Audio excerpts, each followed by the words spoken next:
Okay, good morning.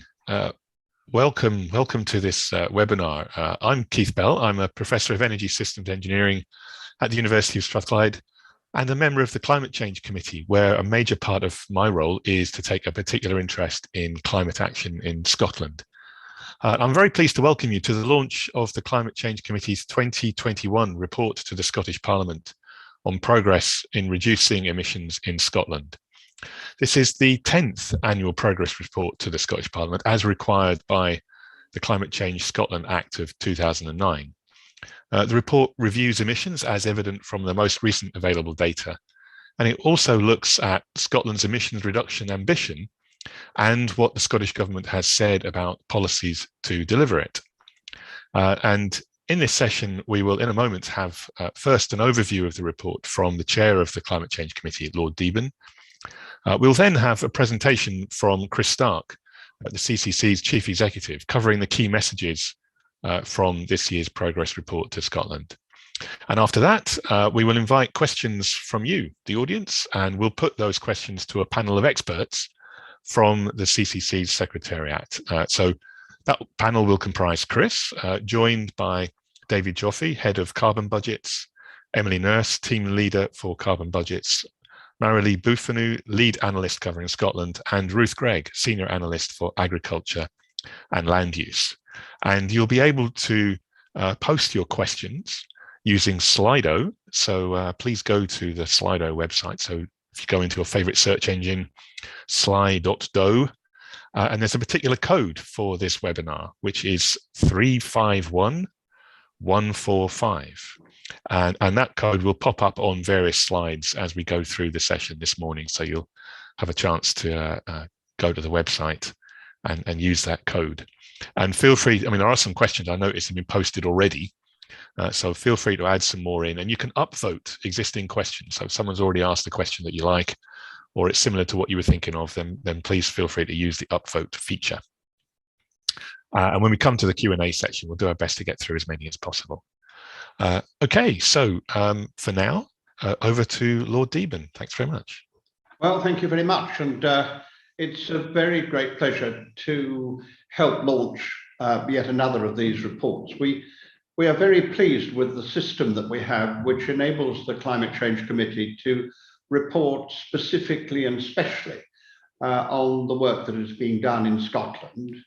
And we have, for some time, told the rest of the United Kingdom that the Scots really have tried very hard to set targets and standards which lead the way in the United Kingdom. The problem now is that we have to turn those targets and standards into reality. And of course, it's particularly important this year after the successful meeting of the COP26 in Glasgow. And if I may say so, I'd just like to take this opportunity of saying how remarkably well that was organized and how very supportive and friendly the people of Glasgow were to all of us who were there. It was a remarkable activity, and I must say, of all the international conferences I've ever been to, and I fear that in my life there are a hell of a lot of those, the truth of the matter is that was one of the best organized, probably the best organized, and the most cheerful and demanding and determined conference with which I've participated. But of course, its success depends on what happens now, because it opens itself up to the rest of the United Kingdom's presidency. And during that period, when Alok Sharma, who made such a success himself, during that period, while he and his team worked to make a reality of some of the promises, and even more important, move people's ambitions up, during that period, what happens in the United Kingdom becomes very important. And so this report on the actions of the Scottish Government and Scotland more generally is of crucial importance. And we have been very straight It shouldn't make people feel that we don't recognise the enormous amount of work that is being done in Scotland, but this is the moment to say, well, we've really got to get it right. And there's a series of things that need to be done and done rapidly.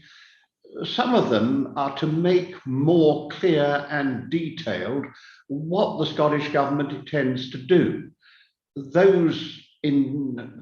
Each one of those will be discussed by Chris when he goes through the report. For me, the one thing I wanted to emphasize is the importance of land use and how we deal with that. Scotland has some very specific advantages and also some very specific needs. I only had to point to the whole issue of peatlands for most Scots to recognise why I say this.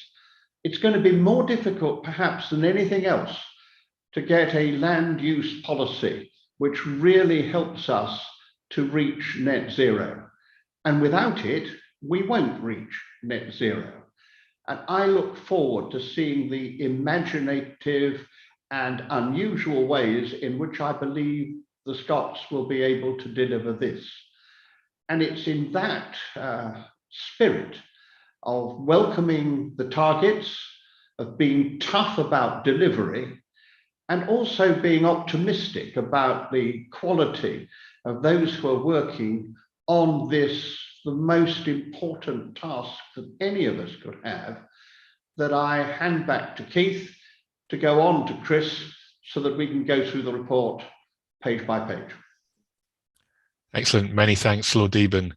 I'm not sure if Chris is going to go through page by page, but there's a lot of good stuff in the report. I would recommend, once we finish this webinar, for everybody to go through the report page by page. But for now, yes, I'll just hand over to Chris, and I think on his slides you will see a reminder of that Slido code for posting Q&A.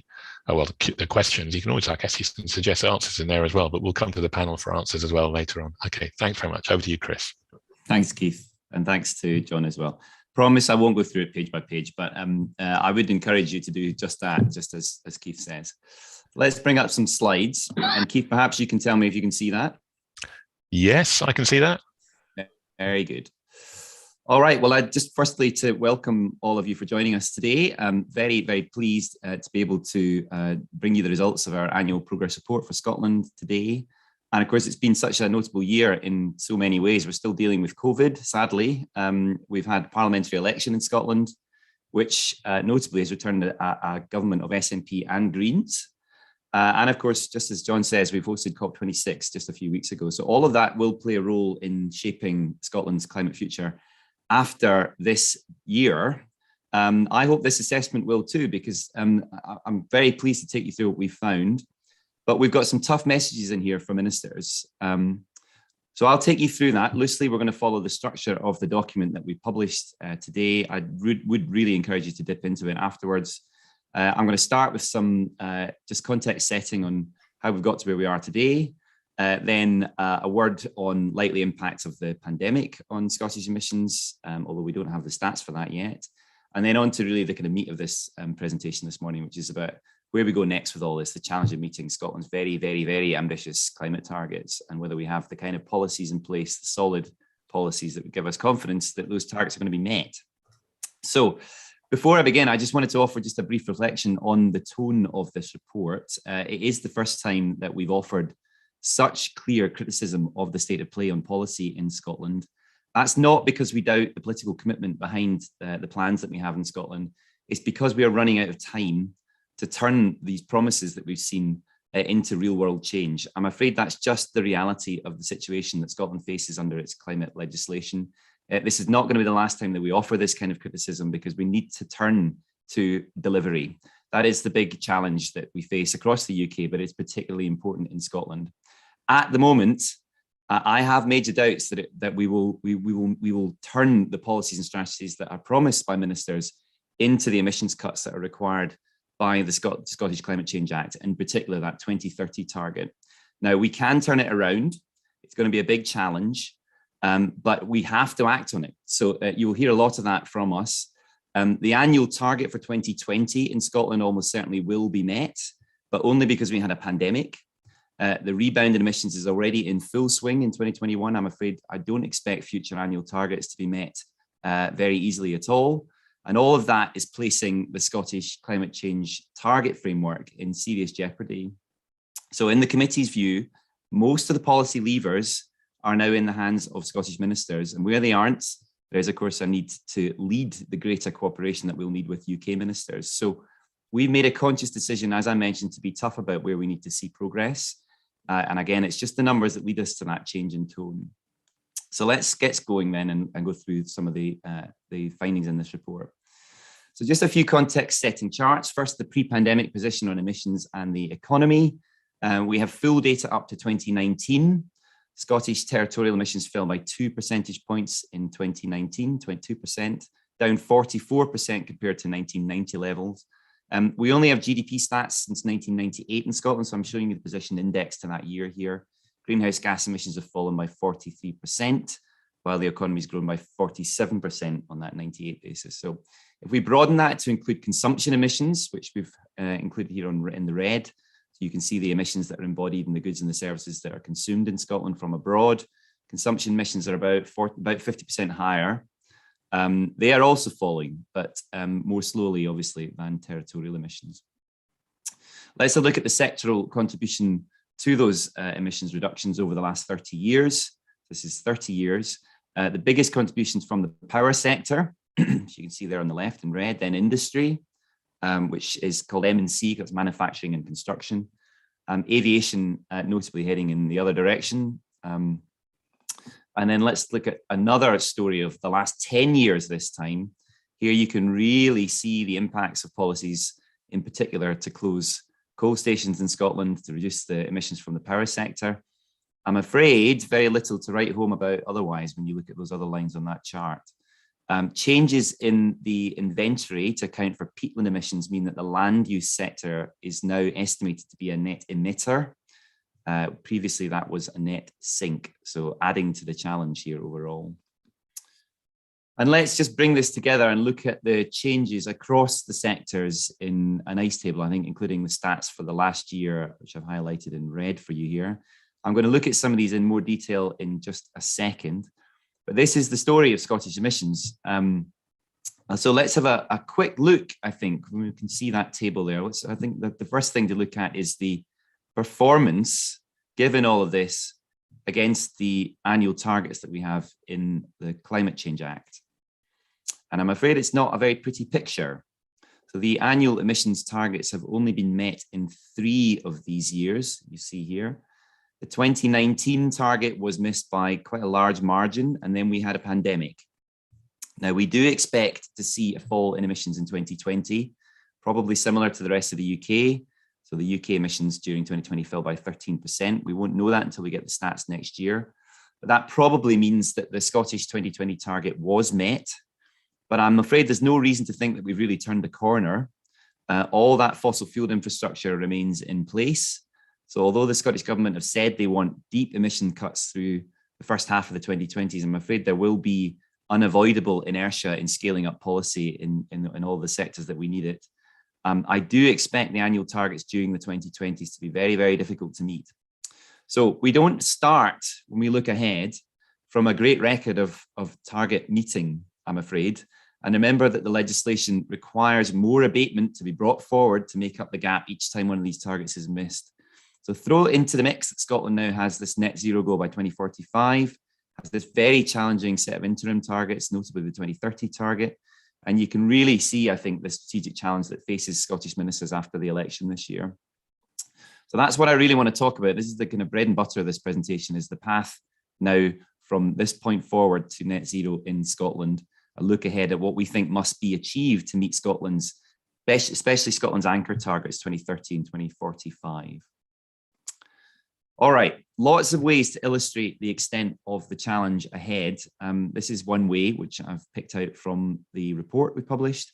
The path to the targets, you can see here, and the pathway to the Scottish Government's climate change plan update shown in green here.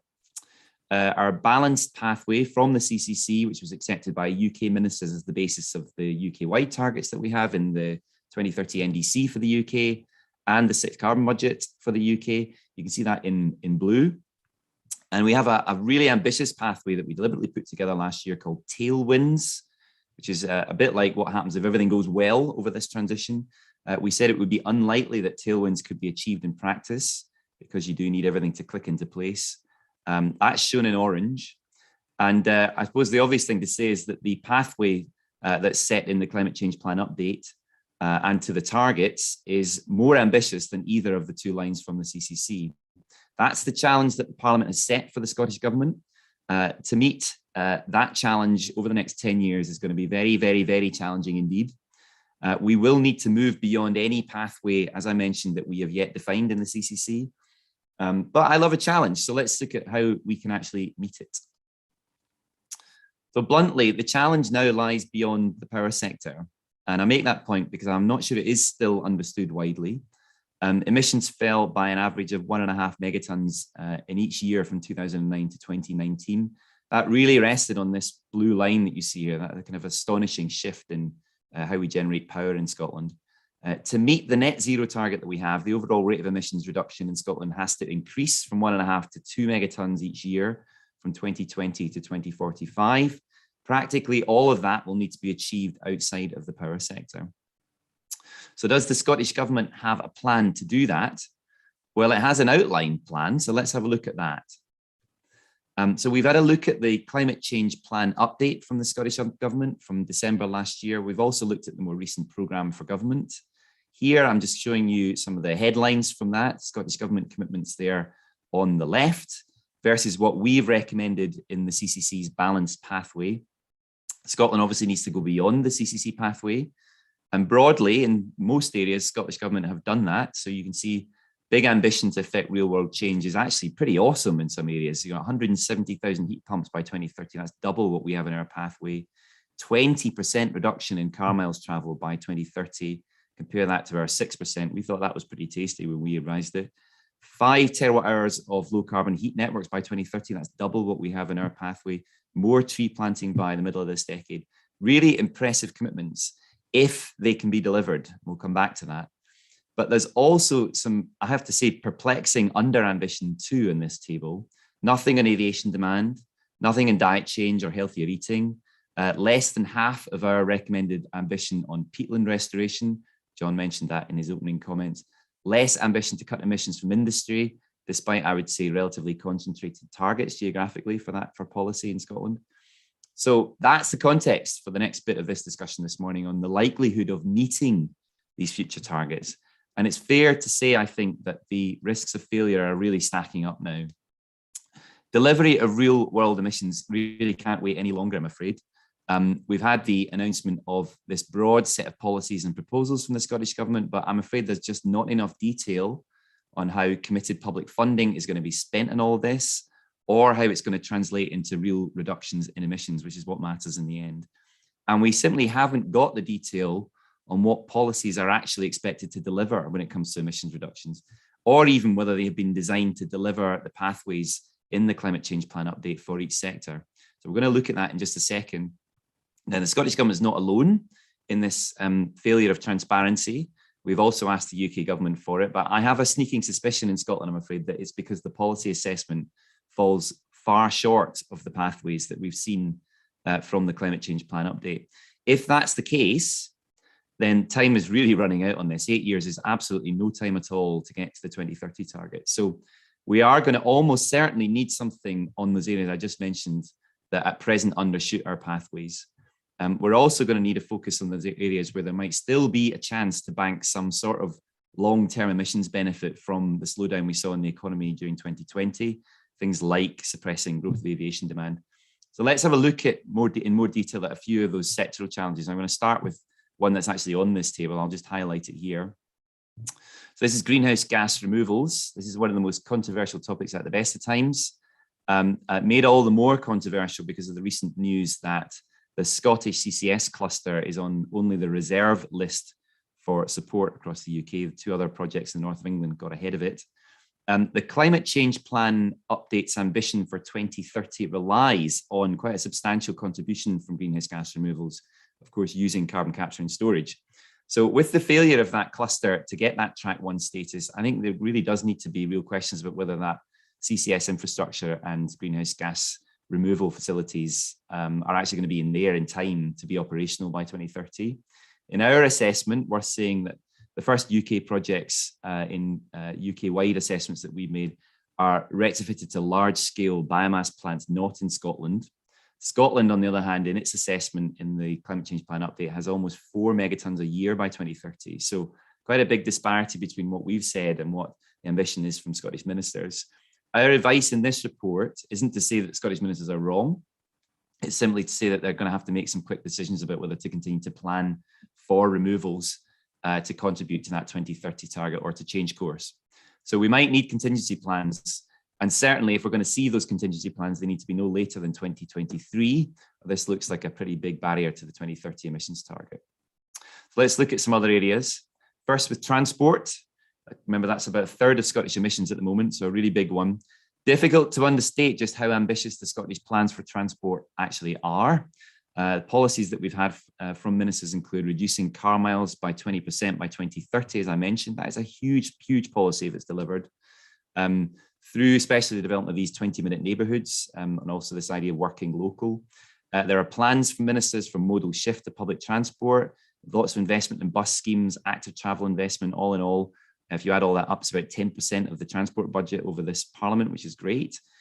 We also have phasing out of sales of new petrol cars and vans and diesel cars and vans by 2030. All decarbonised passenger rail services by 2035. And decarbonised flights by 2040 internally in Scotland. 30% of Scotland's troubled ferries decarbonised over the next decade. Lots and lots there. It's a pretty awesome plan. Again, if it can be delivered, but I'm afraid we don't know how it will be delivered. So the Scottish Government hasn't provided us with a direct link between each of those policies and the amount of emission savings that they expect to generate. And until we see that, I think we have to be dubious. And just to say, looking at this chart, you can probably see it's something we see in other sectors, a suspicion of modelling coming into play here, failing to cope with some of the constraints perhaps that's put on the modelling the Scottish Government has done. There doesn't appear to be any rebound in transport emissions in the Scottish plans after COVID because they haven't modelled COVID. And then we see this strange plateau in the late 2020s for transport emissions, which wouldn't make much sense, I think, if this was being driven by real world progress. So maybe an issue there that we'll come back to of modelling. Next, buildings. Again, huge leap in ambition. Way ahead of the CCC pathway, as you can probably see here. And again, that strange modelling artifact plateau after the late 2020s in emissions from buildings. Climate change plan update sets out a pathway that will see emissions fall by nearly 72% on where they were in 2019 by 2029. Now, we thought we were being ambitious. We had a fall of about a third in emissions over the same period in our pathway. Now, I have to acknowledge here there is huge ambition in the Scottish heat and building strategy, especially on heat pumps, low carbon heat networks as well. And there's a big pledge to spend here too, £1.8 billion over the next decade. But again, very sorry to say we just don't have the detail on how the policies and proposals will add up. So there's no direct link between the policies announced and the emission savings that they correspond to in this sector. Not enough at all in the extent to which this rollout of decarbonisation is going to rest on private investment versus public investment either. So this very strange front-loaded pathway here is the other thing I wanted to highlight, given the fact that the mass market for heat pumps will presumably come in the later part of this decade, not the earlier part. This looks like a strange line. On then to farming and agriculture, which John picked out at the start in his discussion about land use and farming. I have been a long-term critic of the ambition of the Scottish Government in this area, but I'm very pleased to see that the ambition has really changed. You can see that. The rate of emissions reduction in agriculture is now ahead of our pathway, but, and I'm afraid there is still a but, policies for agriculture set out in the climate change plan update are pretty vague. We have lots of reasons to be worried about whether the decline that you see on this yellow line is really going to be achieved in a sector that has basically flatlined in recent years when it comes to emissions. At the heart of this is the need for reform to agricultural support after leaving the EU's CAP scheme. I'm afraid we didn't feel the climate change plan update made much progress on that front. There is a new strategy in development. We should see an agricultural transformation programme, But that, I'm afraid, stops short of the kind of full strategy for that sector that I think we need.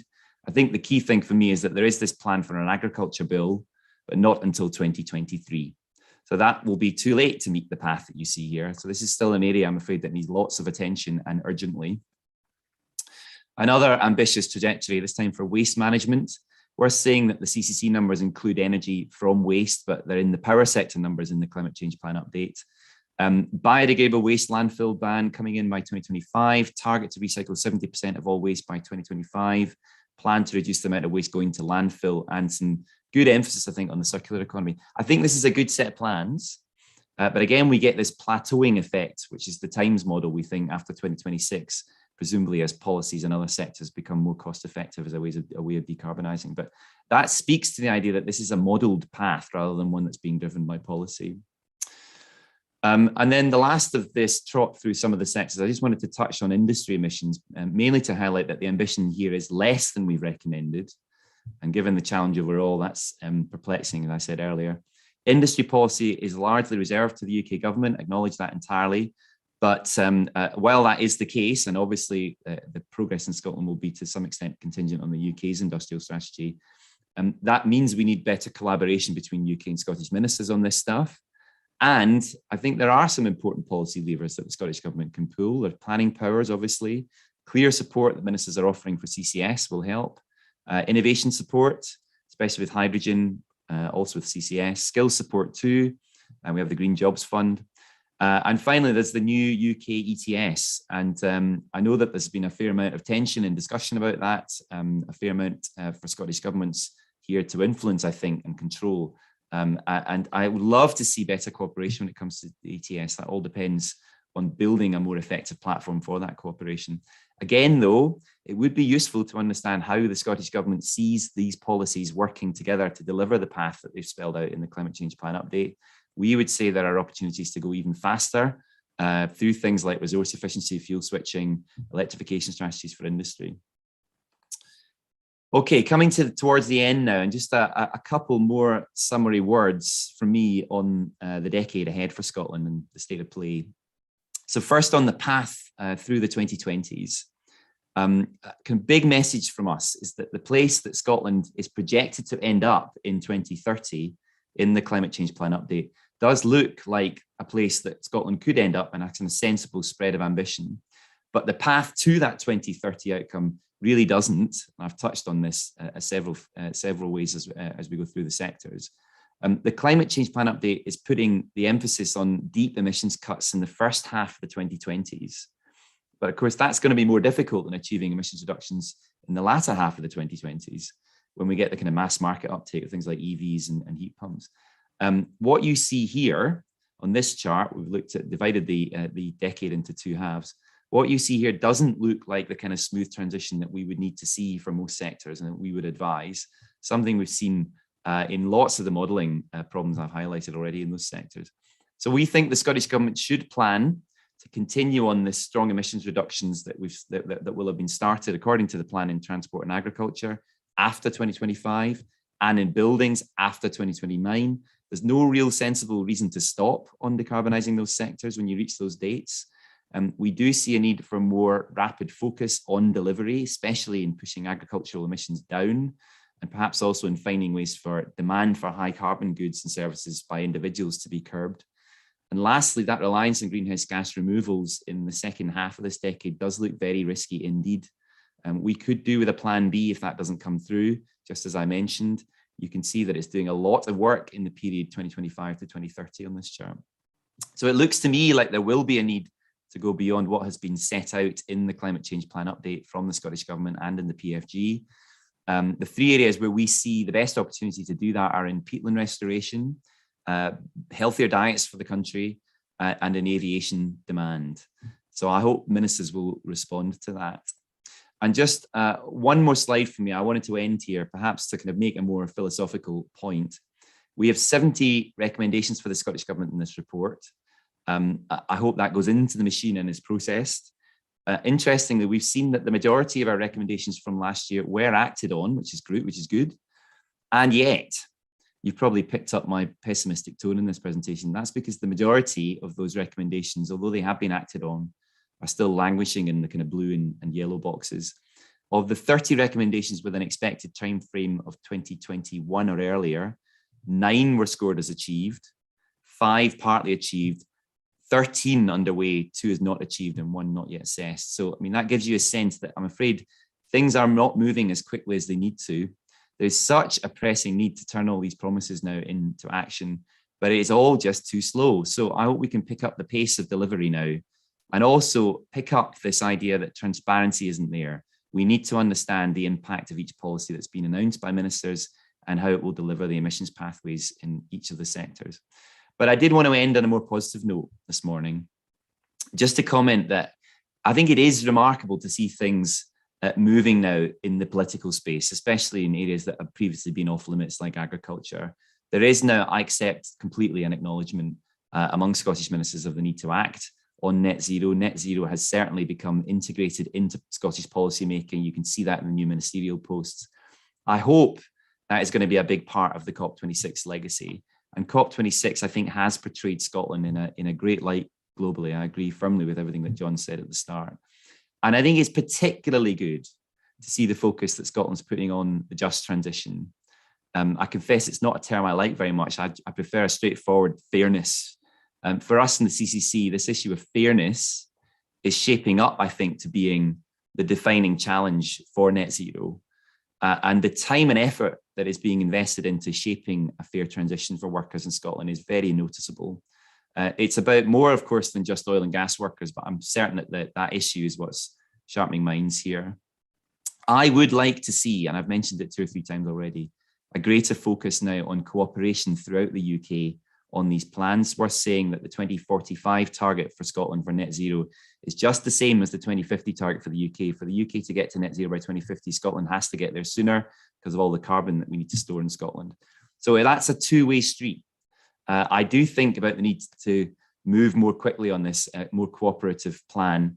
Of course, that would start with an acknowledgement by both governments, regardless of constitutional wrangling, that certain aspects of this transition must begin in Scotland as a priority that's in everyone's interests. And lastly, I suppose, in all of this, given that we've done this work, and given that I hope we will soon be able to set up an office for the CCC in Scotland, an offer from us in the CCC to help the Scottish Government with the plans as they develop them and future iterations of this plan in future years to close the gaps I've talked about today. We are here to help, and that's a genuine offer. But with that, Keith, I will stop sharing my slides and just say thanks very much. Yeah, thank you, Chris. I think that tees us up really nicely for the Q&A session now. We've got quite a bit of time, so that's great. And I see a lot of questions coming in via Slido, so I'll just remind everybody about that, the opportunity to post new questions or upvote existing ones. Go to sly.do and the code is 351145.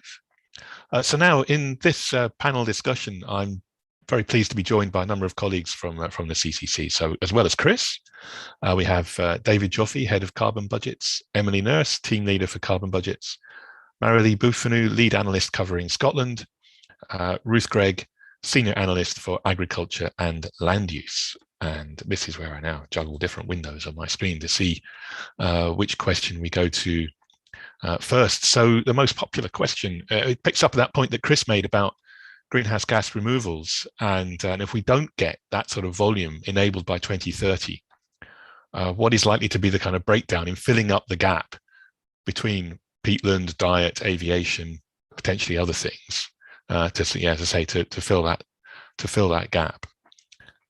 So who was going to have a go at that? I think Emily was going to pick that one up. Yeah, I mean,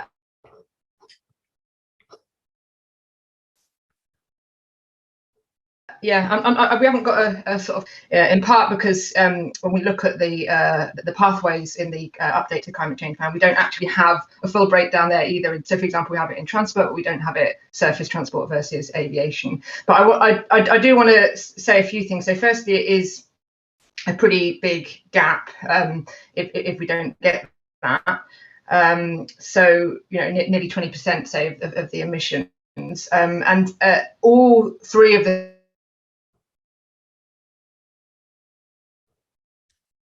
things that have been mentioned there will have to come into play. So that in 2030, agriculture is projected to be about roughly a quarter of the emissions. And the land use, say, about 10%, but then that, of course, includes some sinks as well. And then we've got transport, which is higher, about 30%. And by then, because there's big plans to decarbonise surface transport, that there will be a big proportion of that will be from aviation. So in terms of these are all really important sectors, and it'll have to be tackled from all three of these in order to get anywhere near the target if we haven't got that 3.8 from the greenhouse gas removals. So yeah, we need to push on everything to fill in that gap, really, don't we? So yeah, thanks very much, Emily. The next one that appears on the list actually picks up some of that about agriculture and diet. And Dave Ray is asking how much we would expect the 20% cut in red meat and dairy by 2030 to be met by societal trends rather than direct policy interventions. And I think actually it's worth noting there was another question, I know it's a bit further down the list, where this 20% reduction is on the demand side. And in so many of these things, if you reduce the demand for something that is challenging from an emissions perspective, then you make that emissions reduction challenge a bit easier to meet. So it do depend both on demand side measures and production side measures. So yeah, I think Ruth, were you going to say something a bit about agriculture and diet? I was, Keith, thank you. And thanks today for that question. So just to clarify, it's 20% cut in all meat and dairy by 2030. And the reason why we have that in our pathway is because addressing a diet demand helps free up land for carbon capture and storage, so through peatland restoration, woodland, but also tackles the significant emissions from agriculture. So agriculture in Scotland makes up around 16% of current emissions. And that's been relatively static over the last few years. So addressing demand and diet can help kind of tackle emissions from those sectors. So it's a really important part of the pathway. In terms of societal trends, I think we're seeing signs that there's consumer willingness to make these changes to diet. We're seeing trends, I think, in younger demographics in particular. But in our pathways, what we've set out is a wide range of policy approaches to do this. So we start off really with the low-hanging fruit, so things around giving information around supporting consumer choice, supporting public sector to offer non-meat choices, and developing greenhouse gas indicators on food products. And then as we go kind of through the decade, if those approaches aren't working, then we will need to see more consideration of stronger approaches, so things such as tax and regulation to address these changes that we need to see in demand. And I'll just follow up, there was another point around offshoring these emissions. So one of the things around addressing a demand, what that hopes to do is both tackle domestic and international, also off the offshoring of these food products as well. So by not looking just domestically, hopefully we can tackle both of those things. Yeah, great. Thanks, Ruth. David, do you think you're going to add something in there? Yeah, thanks, Keith. I mean, the key thing here is the consumption, and it may be that the emissions reductions from agriculture occur in Scotland, which would be great in terms of a contribution to Scotland's targets. It may be that Scotland's agricultural sector doesn't shrink as a result of falls in consumption in Scotland, but it's still good for the climate because the reduced consumption in Scotland will lead to emissions reductions in other countries in that case. So we assume in our pathways that a 20% reduction in meat and dairy consumption leads to a commensurate reduction in Scotland's production of those. That doesn't necessarily have to be the case, but it's good for the climate nonetheless. And we are absolutely not advocating policies that would lead to the carbon leakage. If you have the reduction in consumption, then it's not a carbon leakage issue. It's where do the emissions reductions occur, Scotland or somewhere else, which I think is a much more positive situation. Yeah, absolutely. Okay, just again, working down the list. So a question from Mark Winskell is there a need for a more rigorous approach to target setting in Scotland in terms of the feasibility of meeting policy targets? Shall I take that one, Keith? Go for it, Chris. It sounds like it picks up a lot on what you were touching on in your presentation, actually. Yeah, I mean, I think this sort of philosophical question about targets is a really interesting one. An interesting statement by the First Minister from a few weeks back that she was happy to have a target that we might just miss. And I think that that's an interesting challenge. I mean, that's not the way that the Climate Change Act is supposed to work.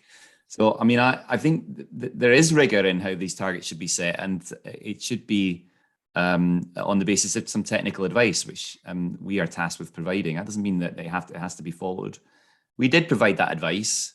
Parliament chose to go ahead of it. And in particular, this 2030 target, which I'm on the record talking about lots and lots recently, I'm finished with that discussion. So I think we need to move beyond concerns about the level of the target into actually delivering it. That's what the law says. And you'll see in this report that that's exactly what we've done. So we've tried to move beyond this question of whether it's the right target into just a straightforward question of getting it delivered. And I think there is probably some soul searching to be done about the way in which these targets are set. Just to bring in another part of the UK, Northern Ireland, they are on the cusp of doing something similar and creating their own climate change legal framework. And those of you who follow it will know that there's a very live political debate about the target that should be set in that between the one that we've offered and something more aspirational. So I don't think we're in the business of offering aspirational targets. I think we need to be focused on legal targets that can and should be met. And I'm afraid that the law is now that 2030 target must be met. And that is what we need to focus on. And the annual targets have a legal status as well. And they are looking very ropey at the moment. So I don't think we can complain about it. We've just got to get on with it, is my view. Yeah, okay, thank you. Yeah, I think there's a question next about transport. So the shy person says that public transport will only replace car miles when it becomes affordable, especially the trains. What is the government doing about that? I mean, obviously we could ask the government, but let's, Emily, can we say something about our understanding of what the government is doing about that? Sure.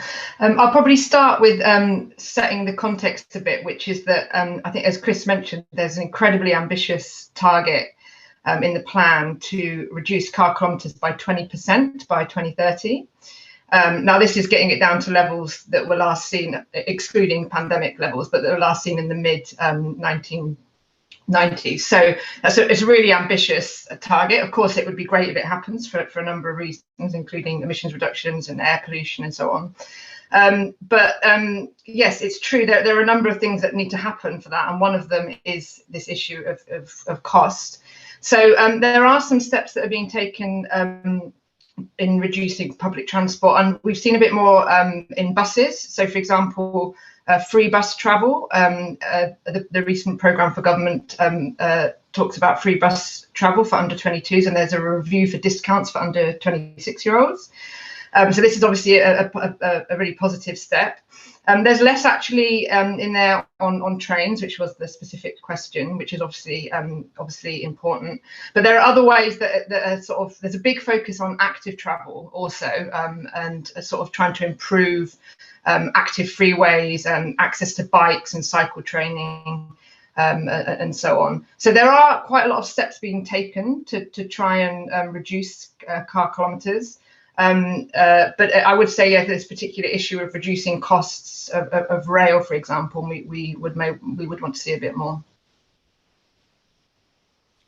Yeah, okay, thank you. Unless anyone wants to add anything on that, we'll move on to a question that is, I mean, back to, a link to agriculture, but also pointing out that a lot of food production ends up then going to waste. So if wastage was reduced, then I guess the amount of food production could be reduced as well. And so this is from Brian Whittle, MSP, who notes that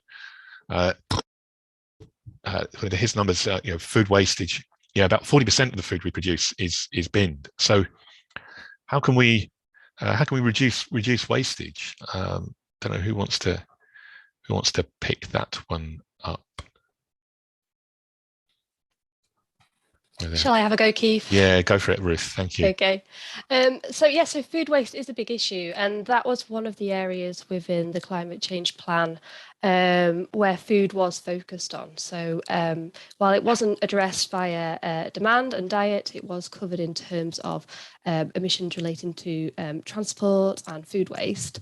It's a significant issue. Not only for the climate, it also costs households money, so it's a waste of money for households, and it has wider environmental implications as well. So tackling that is a kind of a key policy thing that needs addressing. In terms of the CCC scenarios, we assume that food waste is reduced in line with Sustainable Development Goals, and this needs continued effective policy by the Scottish Government and other DAs as well, just to ensure that this continues to be addressed. So this can be through information campaigns and raising consumer awareness of these issues.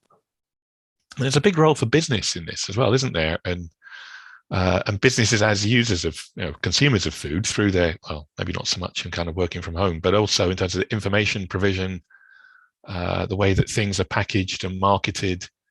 Do we see ways in which government can help to move business along those kind of pathways towards, it's back to the diet question as well, better information that influences reduction of waste and improvement of diet?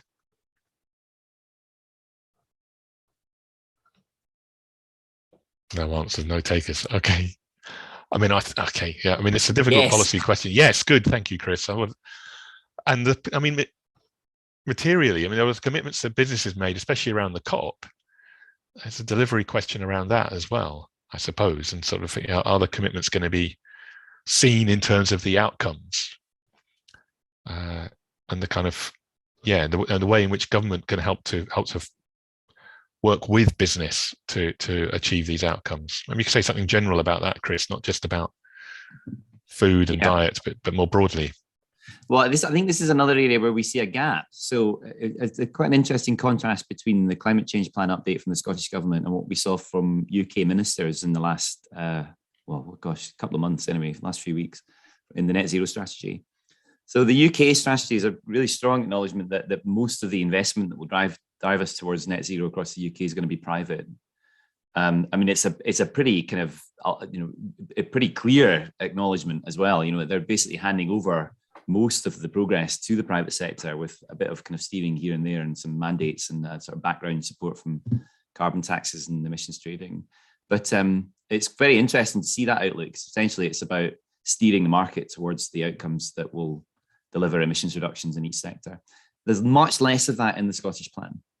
So I kind of still have a feeling that ministers are going to do it all, I think, if I kind of read through some things I've read, which doesn't fit with, I think, the reality of the situation. So one thing, I mentioned it in my talk, actually, but it would be good to understand the extent to which Scottish ministers see the split between public investment and private investment. And in the private investment sphere, how they see policy shaping that private investment. And acknowledging it, because the majority of it, regardless of your political take on this, the majority of the investment will be private. We're talking about degrees here. So I think it would be good to understand in something like housing, for example, the extent to which it will be the private sector or private citizens that are driving this and the degree to which the public sector will pick up the tab elsewhere. But I think generally this idea that corporates are an important agent of delivery of all of this is something that is going to become more and more important over time. So in the work that we are doing in the CCC, we're certainly working with the grain of that if you want to track progress, for example, in the future, it's not just about the existence of a policy from a minister now. It's about actually seeing real world change happening, private investment gearing up, supply chains coming into place. And I think we want to be better at monitoring that too. So I'm actually quite excited about all that. And just go back to the Scottish Government, it would be nice in future updates of the plan if they could also kind of swim in that direction, since that's the way that we will all need to swim, not just in this country, but in other countries too. So that to me felt like another one of these gaps, I'm afraid, Keith. Yeah, okay, thank you. Sadly, we are still all in the throes of the pandemic. It's a continuing worrying situation. But there have been some changes in behaviors and the way we're kind of living our lives. Some of those changes may be helpful to retain or indeed, according to the question that I see next on the list, enforce in terms of emissions reduction. So, Emily, I don't know if you want to comment about that, about some of the kind of positive changes, and indeed, you know, a year ago there was a lot of talk about green recovery. We're still in the business of you know, recovering and making sure the economy is greener. So maybe you can touch on that as well. Sure, yeah. So yeah, there are certainly some things that occurred in the pandemic that were more positive than others. And the things that we kind of really need to hold on to, particularly in the transport sector, given the incredibly ambitious pathway that Chris was showing earlier, particularly in the sort of the early 2020s. This is a real opportunity now, given that we have had this pandemic, to really sort of to try and lock in some of these behaviours. So active travel is one of them, and the Scottish Government are really trying, have got some, you know, some plans to really try and increase the amount of active travel. Home working is another one, and so of course, you know, these things need to be backed by improved broadband and connectivity and so on. But yeah, there's quite a large proportion of Scottish workers do drive to work, so home working would really improve emissions reductions.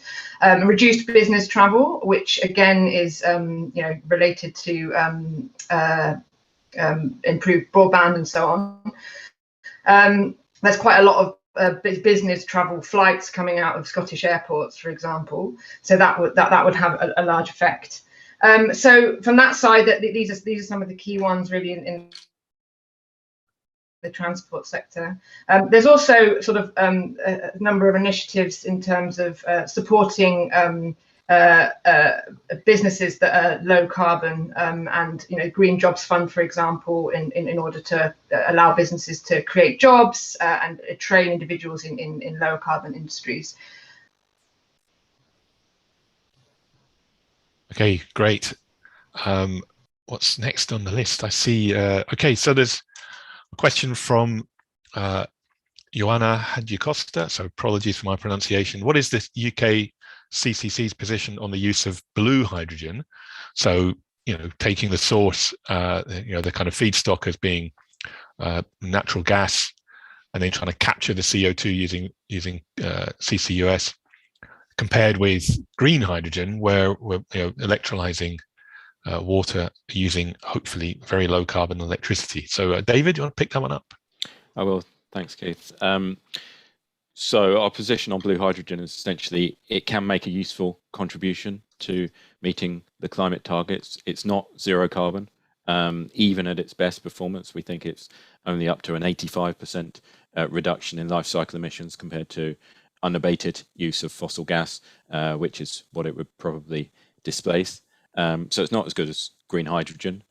The reason why it's in our scenarios and why we see a potential role for it is we see hydrogen as a really important part of getting to net zero in Scotland and across the UK, and that we need to be ramping up a hydrogen industry in this decade. And we're worried that there won't be enough green hydrogen available this decade once you take into account the need for increased electricity provision to decarbonise transport through electric vehicles, to decarbonise buildings through heat pumps and so on. So we see a gap between the amount of hydrogen that's needed and the amount of hydrogen that we might be able to get from green hydrogen sources in general across the UK.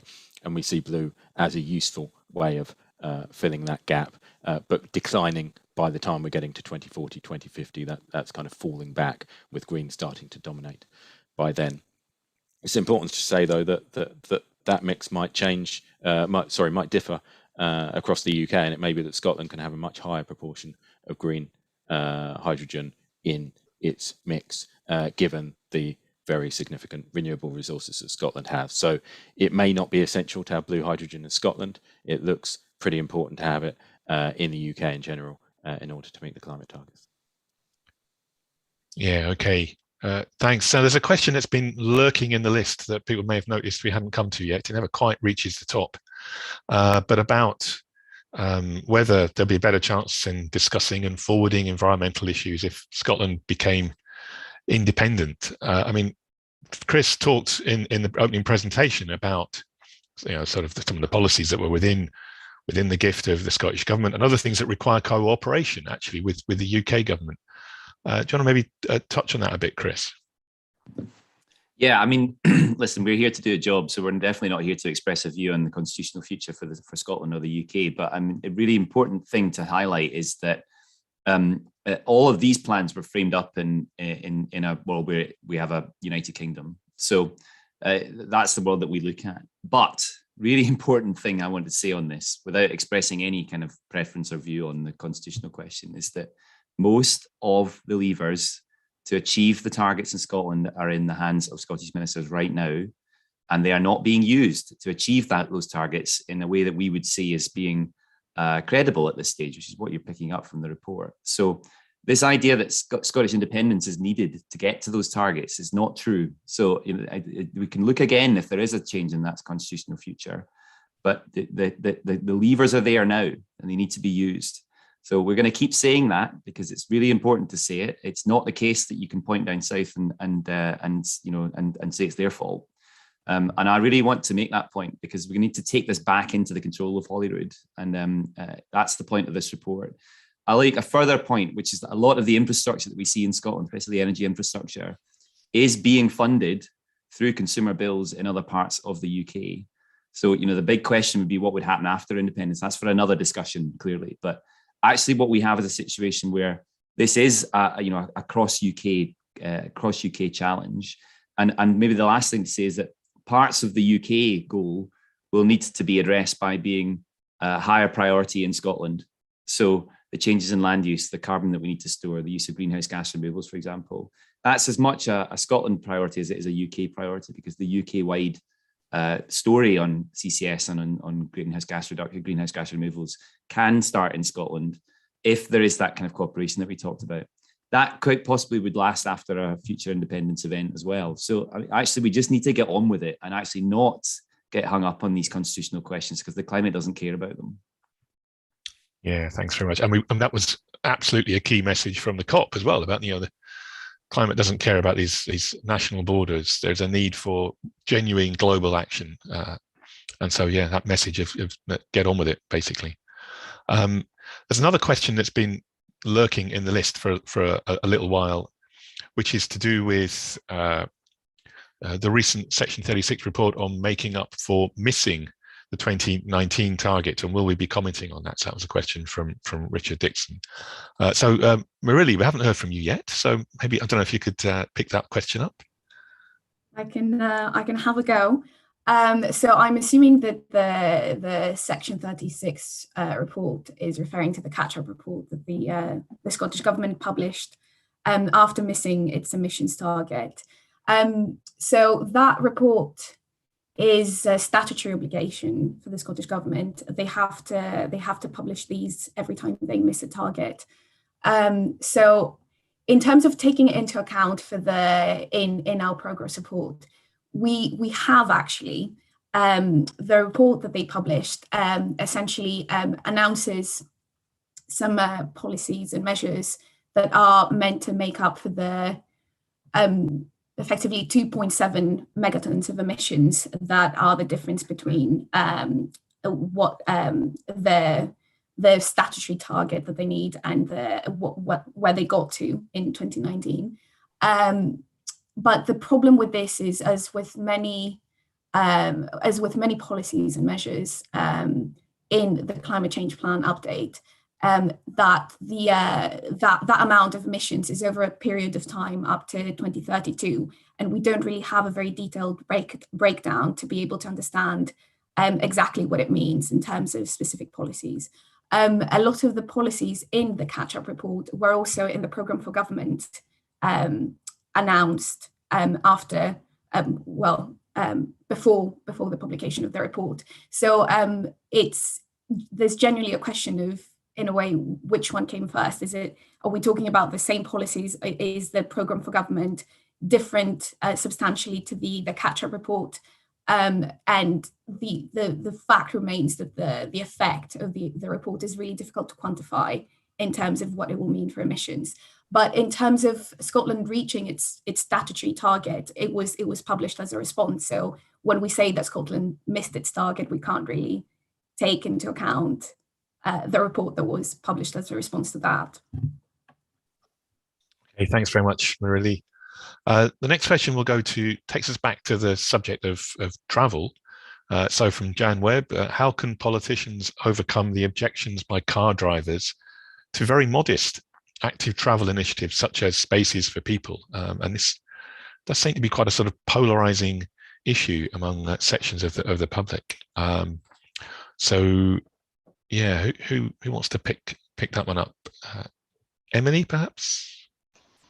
Yeah, sure. I mean, yeah, it's a tricky one. I think when you're trying to shift modal transport from car driving to other forms, including active travel and public transport, then these sort of initiatives are attempting to make active travel more appealing, and there will be objections from car drivers if it makes car driving less appealing. But that is the other side of the coin. You have to sort of make public transport and active travel more appealing, and it kind of if car travel becomes less appealing, more and more people will shift in terms of their the way they travel. And so, but it really has to be matched in that way. So again, we talked about the costs before, reducing the costs, improving services, and so on, and making another thing, I guess, to say, coming back to the pandemic, ensuring that people are really comfortable with public transport. And so on. So there are a number of things that have to be done to make sure that the alternatives are really attractive, and I think that is one way to overcome objections from car drivers. I don't know if anyone else wants to chip in here. I mean, I might just add that we're about to find out, because the Scottish Government's plans are we've mentioned it so many times, that Emily's quite right on this. They're really ambitious. So cutting car miles by 20% over the next few years is just a huge step. We've been criticised for our 6% assessment, but we did a lot of work for that. So the idea that it could be 3 times as large is an enormous step forward if it can be delivered. And I think underpinning it is this idea of social attitudes towards the alternatives to car travel. I'm afraid things look like they're moving in the wrong direction when it looks to the post-pandemic. And when we see the post-pandemic uses of travel that we see from some of the UK-wide stats. So that's going to make this challenge even bigger.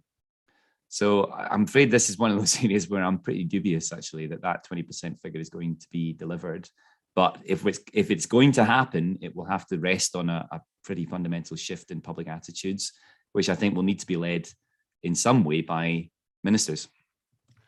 That is a really important point across the board, isn't it, about public attitudes or the social acceptance of all sorts of different measures. I was interested watching, there was a documentary on TV not long ago about the UK Parliament Climate Assembly, and just sort of seeing the way in which some discussion enabled kind of, an opening up of points of view. Chris, I think you were involved a bit in that Climate Assembly, and maybe with the one up here in Scotland as well.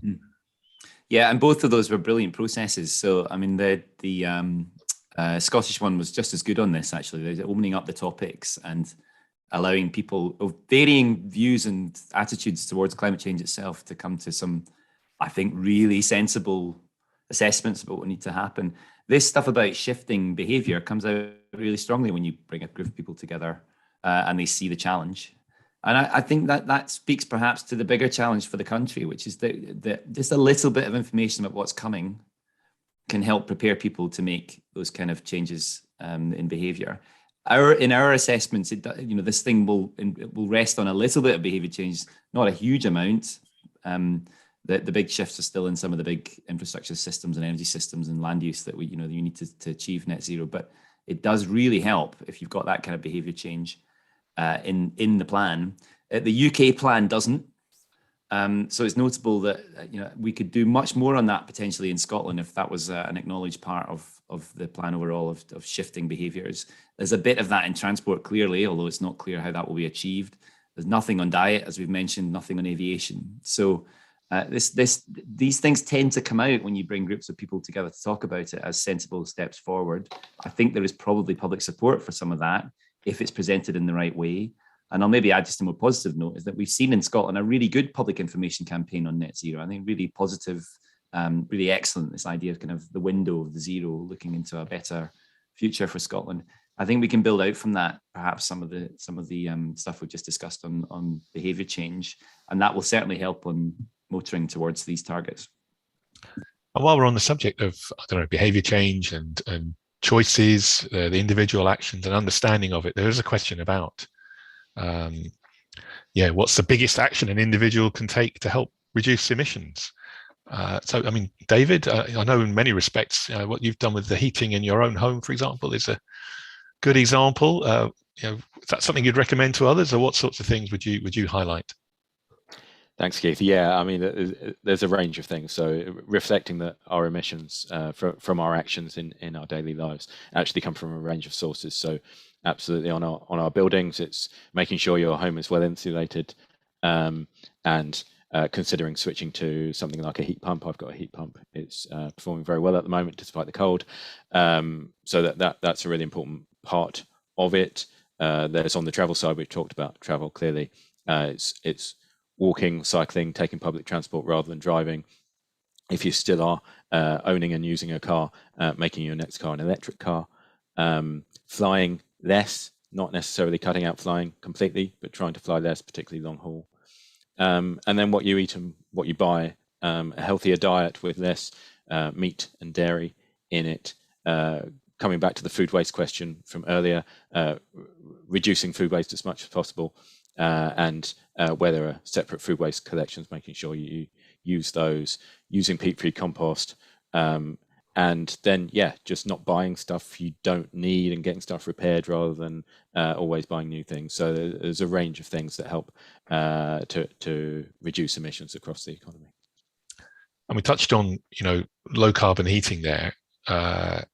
So there is a question about policy measures to drive reductions in cost, and how quickly can we expect significant reduction in the cost of heating? I mean, part of it comes from a market being developed, I guess. What other things how can policymakers push that process along? Does anyone want to have a bit of a go at that in terms of the policy actions? I don't know. Yeah, I mean, David, I'll have a go. I mean, I think it's important to recognise early off that low carbon heating is more expensive than continuing to burn fossil gas in boilers, and in the near term there's no getting around that, and it may be that even by 2045 it will be a bit more expensive, but we've signed up to that in our climate targets to switching to things that are potentially more expensive, but we can reduce the costs. I think it's important to recognise already that heat pumps have an efficiency advantage, a big efficiency advantage over boilers, but we need to reform our energy pricing so that running a heat pump is not more expensive than running a gas boiler, for example, as it is at times now. We can reform that and make electricity less expensive. And if we want to electrify, if a big part of tackling climate change and getting to net zero is to electrify in buildings, in transport, in industry, artificially making electricity more expensive as we do at the moment is not a good way of going about that. And then there's the capital cost aspect, and that really will come from mass market. So we need to design policies that will deploy heat pumps, even though they're more expensive than boilers at the moment, but in a way that will also drive cost reductions. The UK government has got an interesting proposal that's out for consultation in terms of effectively placing an obligation on heating appliance suppliers to supply a certain proportion of heat pumps, which would effectively spread the costs of heat pumps being deployed across society, across all heating appliance purchasers, whether they're buying a boiler or whether they're buying a heat pump. So that's an interesting proposal, and we would hope that if it's adopted, can be delivered successfully. But that's a very private sector based way of doing it. There is significant potential for cost reductions there. So we would hope that can be achieved, but it's not without its risks. So I guess we'll see what UK government decides to do. I think there's a role for Scottish government as well to accelerate this by providing extra funding to supplement what's going on in Westminster to make sure this transition happens faster. Yeah. Okay. Thanks. I mean, There is a question about the kind of Scottish Government's Plan B, given that deployment of CCS technologies does take some period of time. I think we touched on that a bit already in partly in Chris's opening presentation, and then in some of the questions already posed. So I'll maybe move on to another question, which is what can public sector organisations do to increase the transition to net zero in order to meet the targets? Who wants to have a go at that one? David? I'll have a go at that, Keith. So, I mean, echoing what I said before about individuals, I mean, similar themes in a sense. One is around buildings. What can we do to decarbonise those? We'll make them more efficient, switch to low carbon heating systems. That could be heat pumps. That could be connecting to low carbon district heating networks, for example. On the transport side, if you have a transport fleet as a public sector organisation, switching that to electric, trying to limit vehicle miles as well. There are things I'm sure that can be done on the waste side, food waste, and so on as well. And then also, you know, within those organisations, I mean, you know, those are public sector organisations full of people, and people are crucial to this transition. And there's a role to actually ensure that everyone in the organisation is pulling in the same direction and taking the opportunities in their own lives to make the changes that they can to contribute. So I think there's a range of things, similar themes to what we talked about earlier, and ultimately, you know, also government policy can help to support this in a range of ways, including funding. There's a role for procurement as well. The you know, significant amount of emissions in industry comes from high carbon products where there is the potential for low carbon products, whether that's steel, cement. And so if procurement can actually drive uptake of the low carbon alternatives, which at the moment are more expensive, then that can help drive down emissions as well by creating the demand for the low carbon products. So there's a range of opportunities there. And I know that public sector organisations are very important in the transition in Scotland and are generally very engaged. So I think there's a real opportunity there. Yeah, thanks very much. I'm just going to take the last couple of questions now, actually, and then we'll wrap up quite soon. I'm going to take a couple together, I think. So one person is asking about the risk that, I assume JT means the just transition rewards shareholders rather than workers, and points back to some examples from quite a long time in the past, but maybe that, you know, the history can tell us something. And there's another question which we touched on already a bit about public support, given that there are various costs and inconveniences. You know, David mentioned the fact that, you know, low carbon heating at the moment is more expensive, although different policies could reduce the gap. So, I mean, it seems to me there are these two dimensions to a just transition. I mean, one is about different business sectors and industries, as, you know, how is there a kind of a graceful exit and then a transition into other more sustainable industries, but also how the costs are shared fairly and actually how the benefits are experienced in a kind of fair way as well. So yeah, who wants to pick up some of that?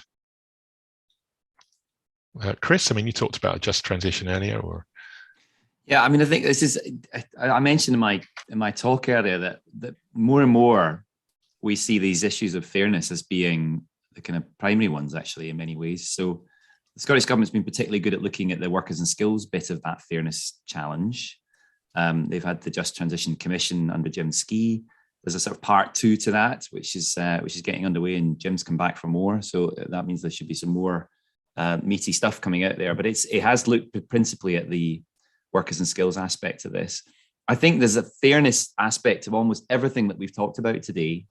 And for me, that's what's exciting about it, is the extent of change that's necessary for net zero means that you can actually introduce some of these aspects of fairness, kind of fundamental fairness, not just because we're thinking about climate change, but because actually the amount of investment and change that we need in society leads you to some fundamental answers to some of these inherent unfairnesses we already have in society. That's for ministers.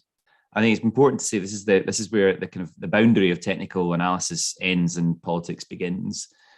Our assessment is that the overall cost of this is actually now very low in aggregate. That's because you've got this big challenge of investing for net zero, but also big savings that come from all the capital assets that actually drive the emissions down. So that challenge of spreading that fairly is one that the Scottish Government have said less about.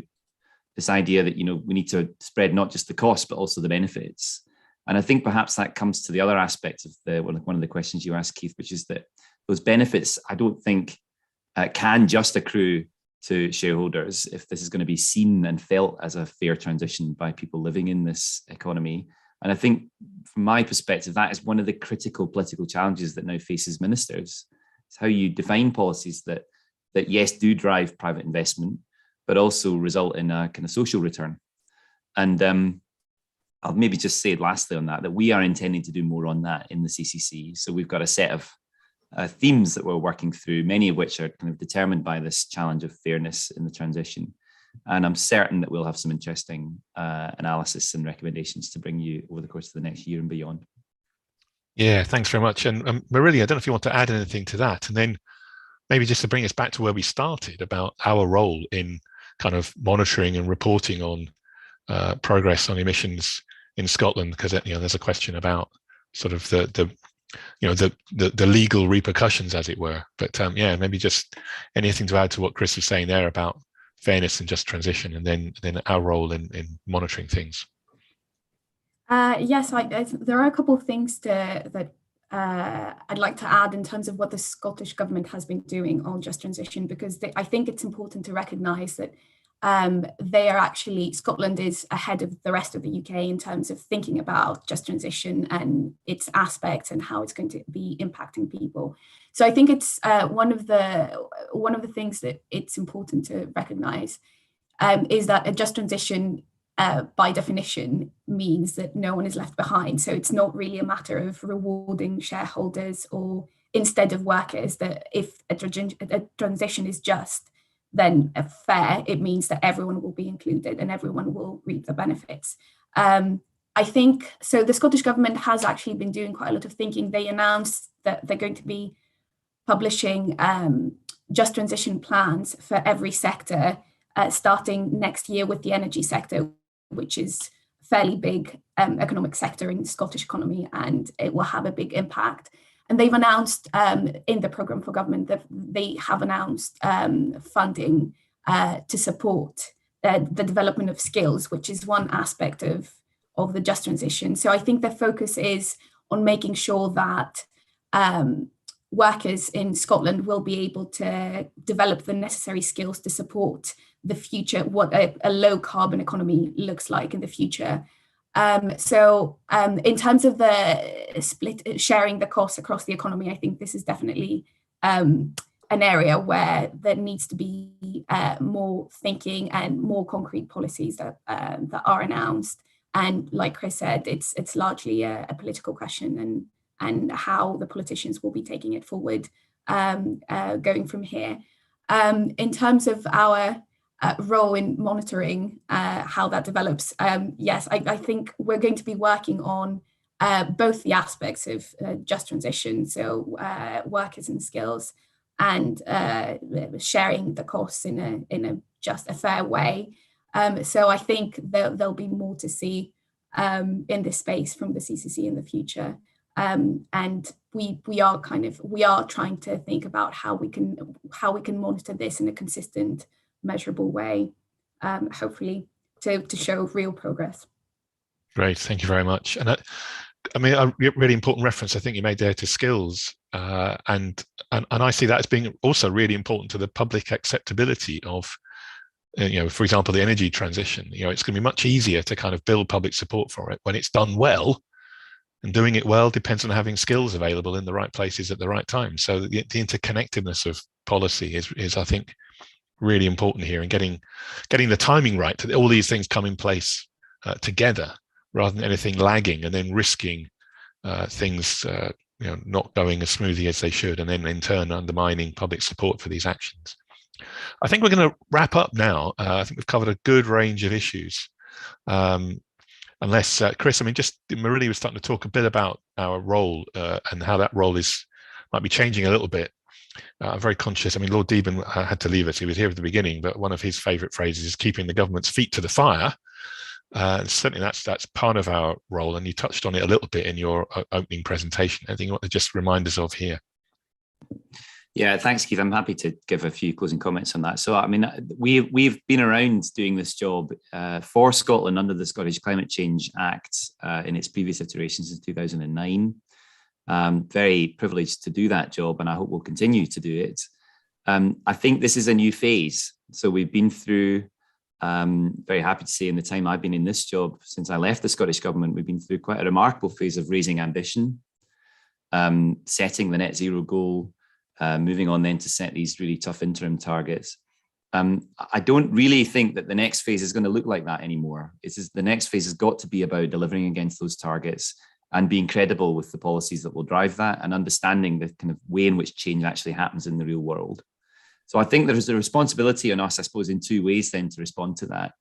Firstly, it's to build our own better assessment of that kind of theory of change and then monitor progress against it, which is something that we're thinking about right now in the CCC, is building a much better set of metrics, a dashboard perhaps of progress that we can use to actually monitor real world change. And then the second thing is doing what we've done today, which is using that new toolkit that we are currently developing to be even better at scrutiny. And I suppose that's the point to end on, is that this tougher tone from us, which I think if you read the report, even if you read the executive summary, you've dipped into any of the coverage today, this tougher tone is going to stay. We need to be focused now on actually delivering against these targets and turning all these promises that we've had from ministers into real world change and real world delivery. This challenge of delivery is now a real thing. And in Scotland, I'm afraid, we experience this challenge in a more intense way than the rest of the UK because the Parliament wanted a tougher target for 2030. So it means that Scotland is going to have to get even better at delivery ahead of other parts of the UK. So this is a sort of, this is a test bed for whether we can actually do that. So we are going to be super tough on this. So when we don't see plans that add up, you can expect us to say just that. And I think you can see in this climate change plan update, back to something I said right at the start of this in my presentation, that the pathways we see in each sector don't look to us to be the product of that kind of well-integrated, thoughtful policy development, because you can see those plateaus coming out of what clearly is a modelled output. That leads me to then be suspicious about whether the policies that we have in the climate change plan update and in the programme for government are really wedded to those pathways or not. It would be nice to understand that better. And we'll be making that point clear to Parliament. And it's our responsibility to bring that message to Parliament so that they can also then do that job of scrutinising ministers and these policies that we need. So this is going to be a new phase of work for us, I think. And I hope you'll agree, if you're on this call, that it's necessary for us to move into that different kind of tone. Great, thank you very much. And look, thank you to everybody for all of your questions and for your attention and interest. As Chris mentioned, there's obviously plans for what the CCC is doing over the next year and beyond that. Some of the work plan for 2022 includes new analysis and advice on a number of issues, including future of oil and gas and cross-cutting challenges such as the role of business and the need for public engagement, things that we've touched on in this session. So I hope you found the event valuable. I want to thank very much, as well as you for attending, all of my colleagues here for their discussion here. So David and Emily, Ruth, Marily and Chris. Thanks to James and Joe in particular for support in the background. And we look forward to working with you. This is a combined effort. So look forward to working with you in 2022. Yeah, thank you very much. And I hope to see you again soon. And goodbye.